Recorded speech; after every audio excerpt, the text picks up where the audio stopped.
Hey guys, welcome. Thanks for joining me. I'm out walking to the grocery store. It's early, trying to get those deals. If you're new here, my name is April. I'm 50 years old and I'm getting ready to move into a camper. I have for a long time been wanting to get rid of this $1,000 a month I pay in rent, plus, all the insurances and the utilities and all that.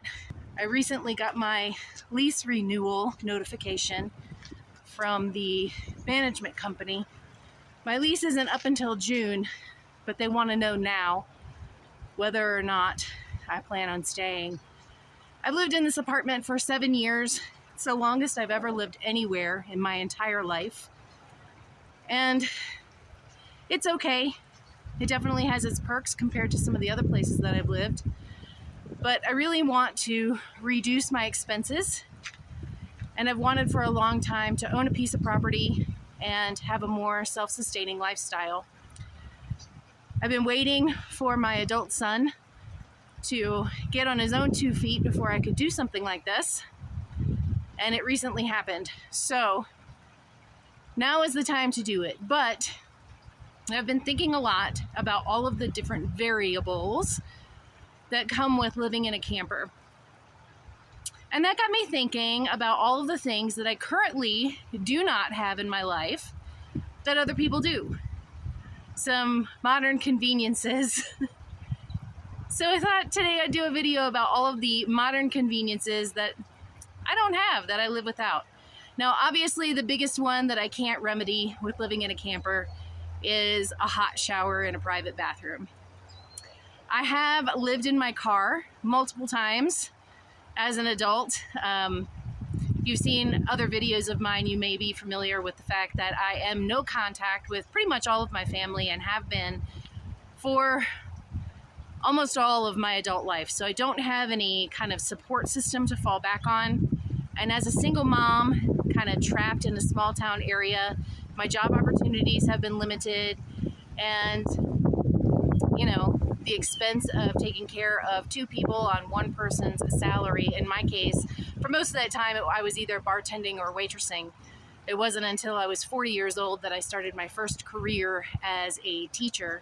So from age 21 to age 40, I pretty much lived on whatever I could, scrounge out with my circumstances. So I'm not unfamiliar with sacrificing. And the apartment where I live now was built, I think, in the 1940s. It's about 690 square feet. So obviously there's some things that I don't have just because I live in an old apartment. But about a year ago, I was working at a temporary job, like a seasonal job over the Christmas months. And I mentioned to a coworker that I didn't have a microwave. And she kind of laughed and she's like, well, how do you cook then? And then immediately said, well,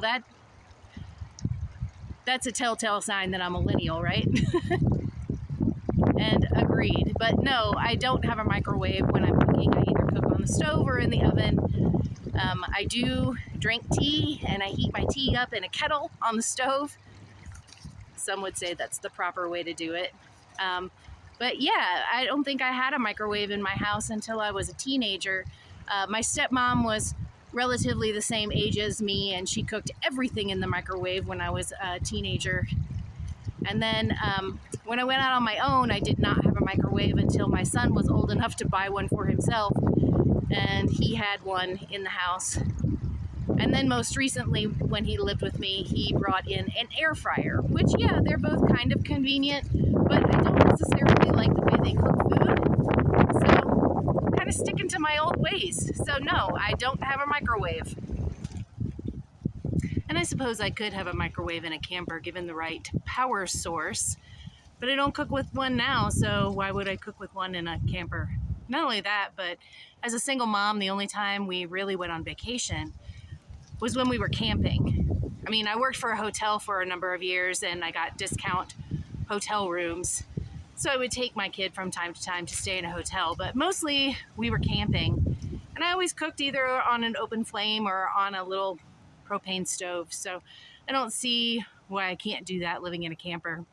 Something else I don't have is a dishwasher. And I know nowadays they make like countertop ones, but I don't know. I was 13 years old before I ever lived in a home that had a dishwasher. And the family that I was living with at the time wouldn't let us use it. It was the kids' chore to wash the dishes every night after dinner. And the stickers on the dishwasher remained there even after we moved in.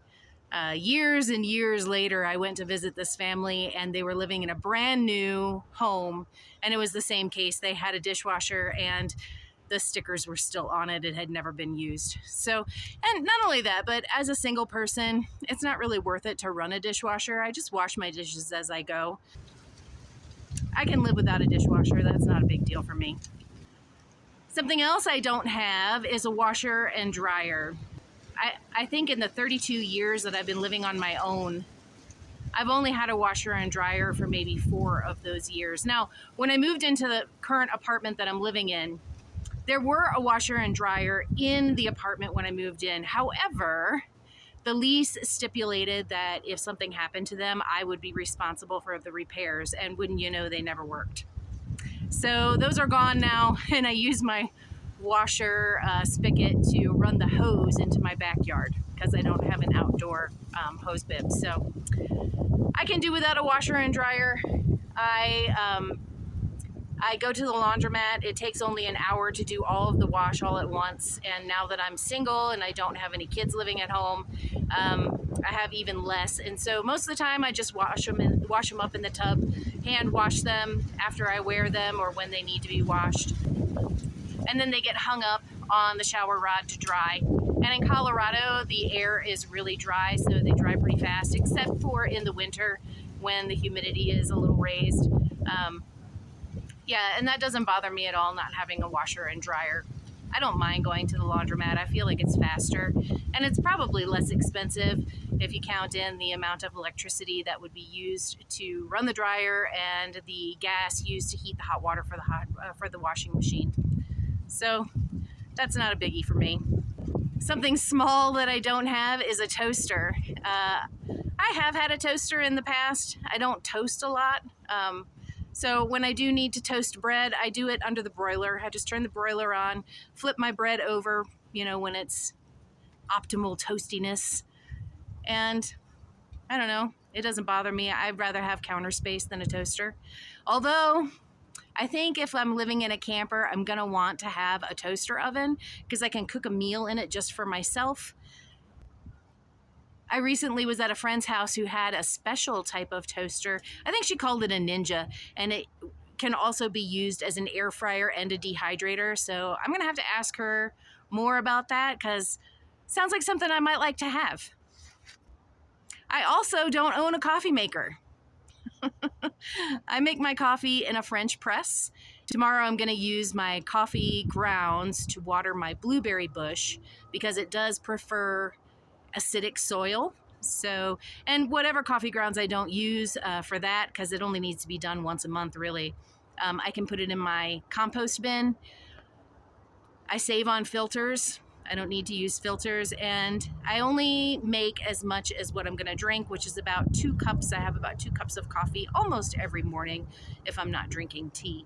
So, and I actually prefer the flavor of the coffee once it comes out of the French press as opposed to a coffee maker. And again, it saves me counter space. So that's not something I'm going to be looking into anytime soon. I know people have these Keurigs.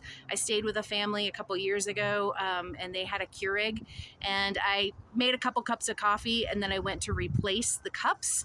Not only do they just, the plastic is not great for the environment, but man, I was really surprised at how expensive those things are.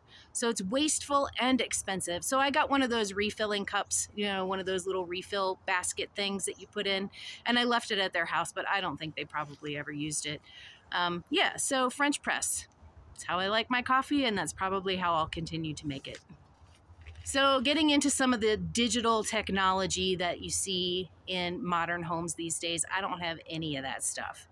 I don't have a smart TV. and I don't pay for any streaming services. I mentioned in one of my last videos that I did get a free subscription to Hulu for 1 month, only because I wanted to watch the new season of The Handmaid's Tale.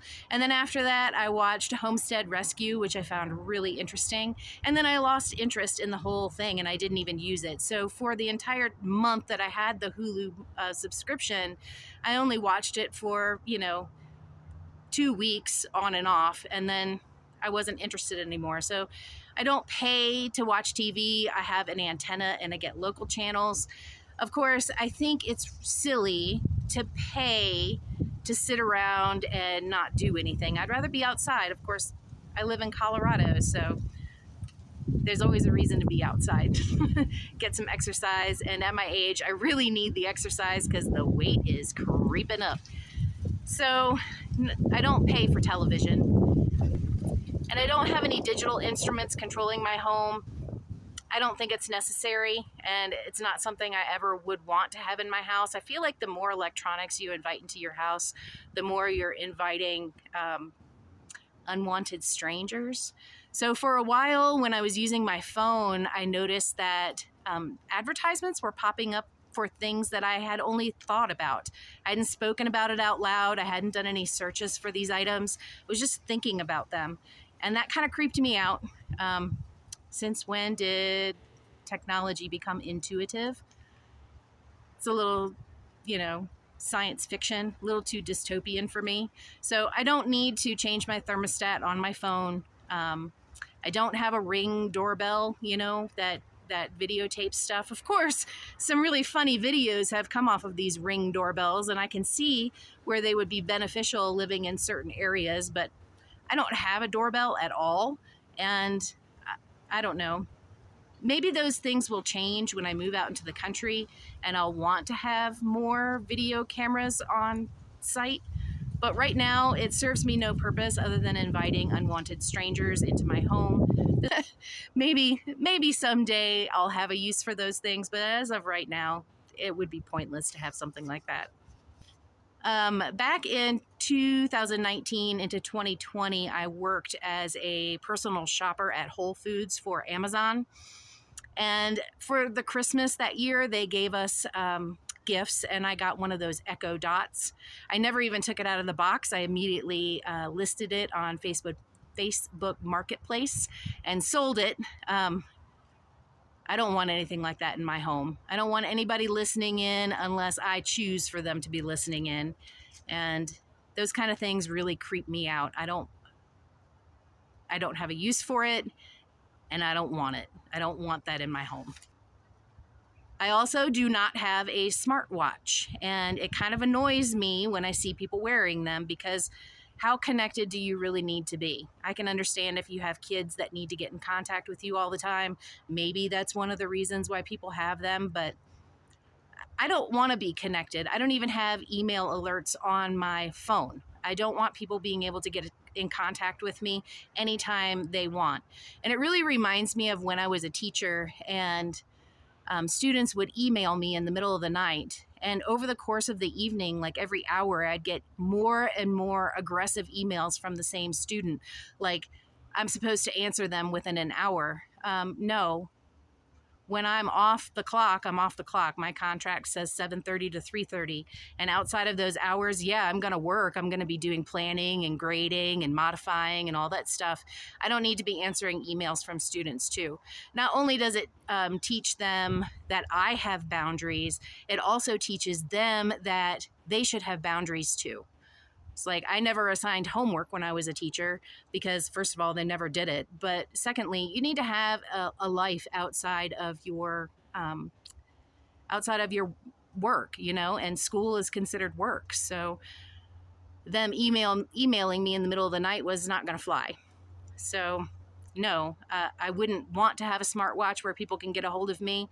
I don't even answer the phone when it's ringing if I am driving.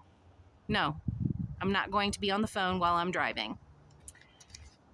Something else that I don't do rather than don't have is I don't shop at Amazon. I think the last time I got something from Amazon was in 2021, and that's only because I couldn't find what I was looking for anywhere else. So I looked on Amazon just to see, because I had been boycotting Amazon for a long time. Boycotting them because I don't think a monopoly has a place in in the American economy. I try to find things locally. But anyway, in 2021, I was looking for something. I couldn't find it anywhere else. So I looked on Amazon, and lo and behold, I had a $300 credit. I'm not sure why. Maybe they were just trying to get me to shop there. So I used up that whole $300 on things that I didn't really need. But, you know, if they're offering me free money, then of course I'm going to use it. But I haven't gotten anything from Amazon since then. And I don't plan on getting anything from Amazon in the near future. So let me know down in the comments if any of these things you could live without, or what modern conveniences are you currently living without, things that you don't need that other people seem to think you need. And until I see you next time, bye.